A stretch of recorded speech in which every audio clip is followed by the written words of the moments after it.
Siegel, Wright and Beaton would serve as executive producers for the telefilm, while the day-to-day production duties fell to Peter V. Ware, who had been a co-producer on Columbo.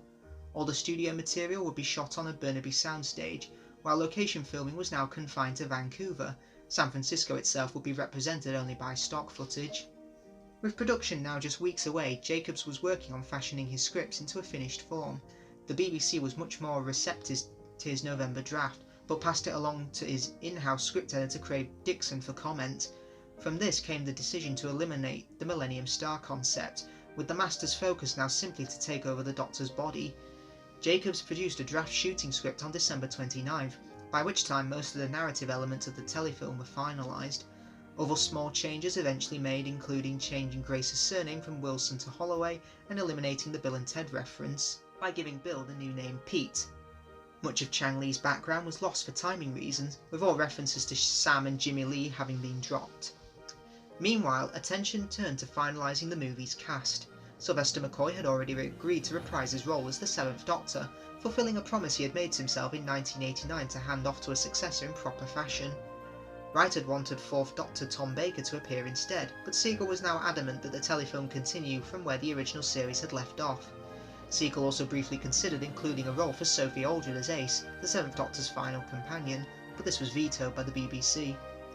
Siegel decided to give the Seventh Doctor a new wardrobe, having long disliked both the umbrella and the question mark pullover, which were hallmarks of his original image.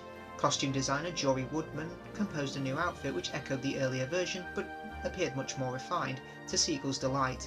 McCoy would also wear the hat that he had sported throughout his time on Doctor Who.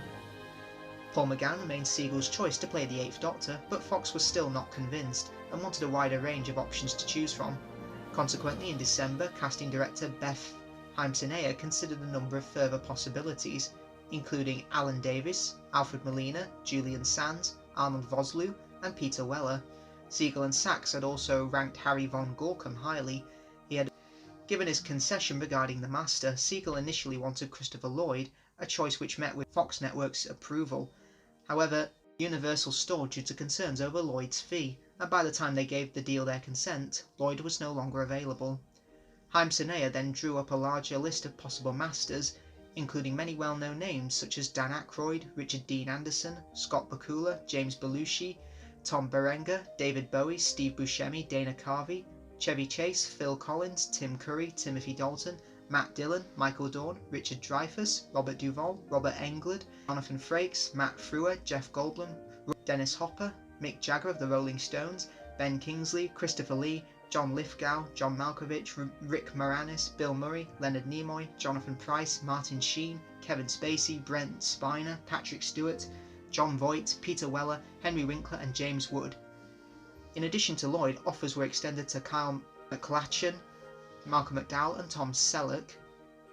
In the end, Universal pushed for Eric Roberts, despite the fact that his fee would be greater than what Lloyd had requested. The brother of Pretty Woman star Julia Roberts, Eric Roberts had been a student at the Royal Academy of Dramatic Arts, where he had watched and enjoyed Doctor Who in the mid-70s. Roberts broke into television as a cast member on the soap opera Another World, and soon moved into film, earning an Academy Award nomination for Runaway Train. His subsequent career had been muted by an addiction to drugs, which Roberts had publicly sworn off in 1995.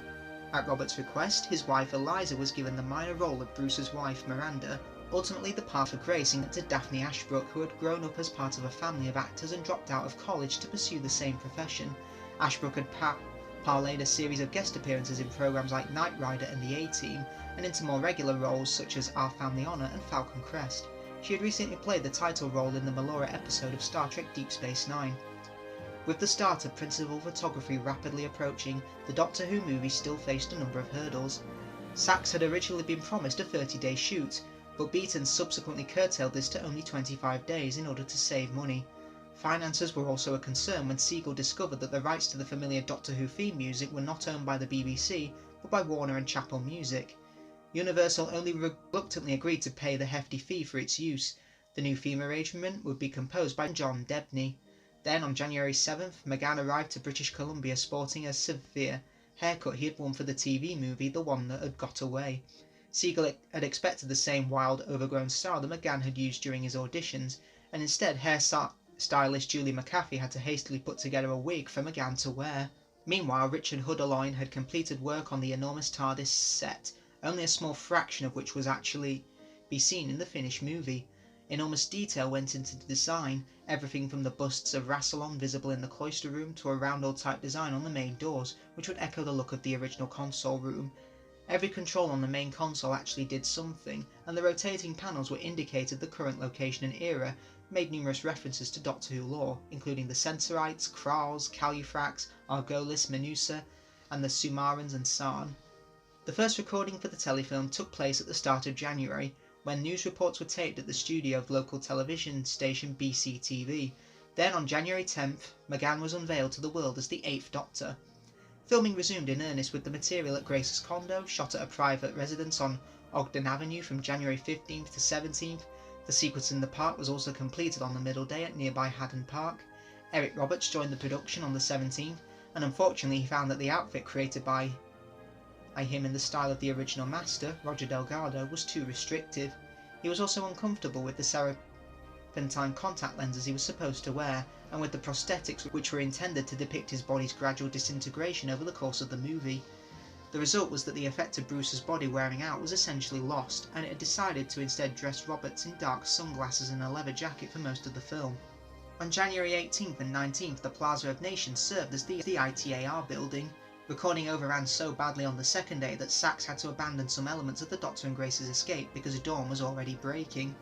The 22nd was spent on ambulance interiors at the studio in Burnaby. Cast and crew then moved to the telefilm's major location, British Columbia Children's Hospital, where they would remain from January 23rd to 30th for the scenes at Walker General. The production was confined to a wing of the hospital which was slated to be demolished. As such, the heat was turned off, resulting in humid conditions for the cast and crew. The 7th Doctor's years delayed regeneration was finally recorded on the 26th. It was back to the studio on January 31st for more ambulance footage, as well as sequences in the TARDIS console room and the areas where the Master's casket was placed. The alley where the TARDIS materialised was actually between East Georgia Street and Union Street, where filming on February 1st and 2nd represented McCoy's final work on Doctor Who.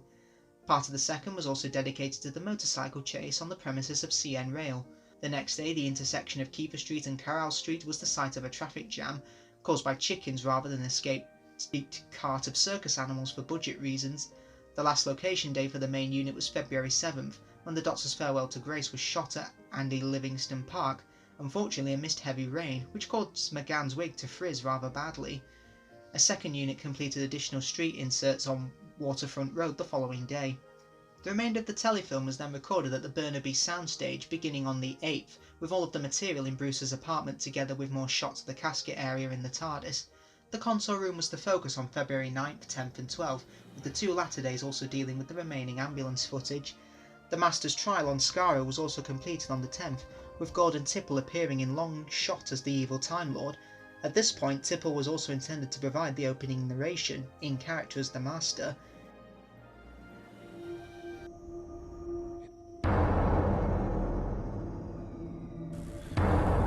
I do hereby make my last will and testament. If I am to be executed, thus cruelly deprived of all existence, I ask only that my remains be transported back to my home planet by my rival Time Lord and Nemesis, he who calls himself the Doctor.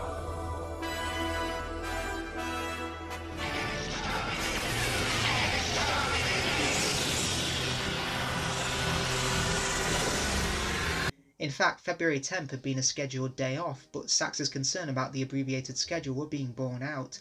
It was now clear that 3 additional days would have to be tacked on to the end of production, driving up the budget by $170,000. The haste meant that some script problems, such as the question of how the Master had gotten into the TARDIS when he first encountered Chang Li, had to be ignored. Most of the remaining action took place in the cloister room, where filming was now scheduled to occur from February 13th to 20th. Sachs had hoped to have all the Doctors appear in the Eye of Harmony, but could not get clearance to use the images quickly enough. The race against time meant that the director had to simplify Chang Li's death. As scripted, the Master broke his neck when he was hurled across the cloister room. Also taped was additional material in the ITAR stairwell and in the casket area. Principal photography finally wrapped on February 21st, back on the console room set. By now, former Doctor Who script editor Eric Saward had contacted Siegel with an offer to write for any follow-up series. Post-production saw various trims to the material, such as the loss of the scene where the Master confronted the security guards, who were later found to be slimed, as well as more violence in the shootout, such as Chang Li reloading and returning fire. The Dalek voices, provided by Sachs himself, were meant to be in keeping with those heard in the original series, but were changed due to concerns that they weren't sufficiently audible for an American audience. Siegel loaned a rough cut of the movie to Los Angeles-based fan Sean Lyon, organiser of the Gallifrey 1 conventions and editor of the Outpost Gallifrey website. It was Lyon who caught several dialogue errors, most notably a reference to the Doctor having only 12 lives, rather than the appropriate 13. Siegel also had to deal with various claims for credit from individuals who had worked on earlier stages of the project. Despite the objections of Fox and Universal, Siegel won an agreement for John and Ros Hubbard to be credited in recognition of the fact that they had first brought McGann to his attention. On the other hand, John Leakley's case for producer's credit was rejected, as it would deem that virtually nothing remained of his work. Meanwhile, at the Manopticon 4 convention in early April, Siegel confirmed that the telefilm would now have on-screen title except Doctor Who, but suggested that an appropriate title could be The Enemy Within. The first trailers for Doctor Who began airing on Fox Network on April 12th during the classic Jose Chung's From Outer Space episode of The X-Files. The movie had its first broadcast on May 12th on Central TV out of Edmonton, Alberta. This marked just the third time a Doctor Who story had received its first transmission outside of Britain, following the 5 Doctors and the final 2 episodes of Silver Nemesis. On May 13th, the telefilm was screened by 2 other Canadian stations, ASN in Atlantic Canada and Czech in Victoria, British Columbia. May 14th was the day of reckoning for Doctor Who, as the movie was screened on the Fox network at 8 PM Eastern Standard Time as part of the Tuesday night movie Strand. Unfortunately, sweet oppositions were fierce, particularly in the form of the Heart and Soul episode of Roseanne on ABC, in which popular character Dan Connor, played by John Goodman, suffered a heart attack. Doctor Who earned only an audience of 5.5 million viewers, placing it joint 75th for the week. These results were far smaller than which Siegel felt was needed to interest Fox in an ongoing series, and nowhere close to what he had been hoping for. Doctor Who had fallen short of the 11 share average for the Tuesday night movie slot, even before the telefilm received its BBC broadcast. It was already clear that Fox would not be greenlighting another Doctor Who project in any form. When the network's fall 1996 schedule was announced on May 21st, Doctor Who was conspicuous by its absence. For a long time, the British transmission date had been uncertain, with air dates from mid-May to Christmas being bandied about. Finally, it was announced that the movie would air at 8:30 PM on May 27th, Bank Holiday Monday, preceded by a video release on May 15th. This massively upset BBC Video, who feared that the close proximity would badly eat into their profits. To make matters worse, the British Board of Film Classification decided that the version of the movie aired in North America deserved a 15 certificate. The main offender was the shootout. The British entertainment industry had been treading carefully when it came to depictions of gun violence ever since the March 13th shooting deaths of 16 children and a teacher at a school in Dunblane, Scotland.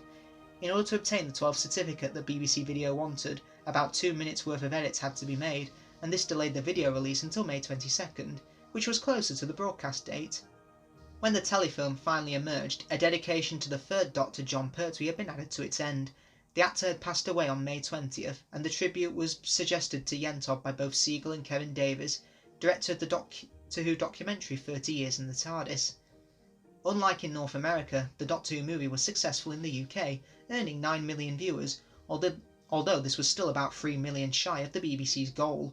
Regardless, without a co-production partner, the BBC was right back where it started. Fox had essentially dismissed the property after it fumbled so badly in the ratings, and Universal had been interested in ensuring that its science fiction series Sliders, which it owned completely, was renewed, rather than supporting Doctor Who.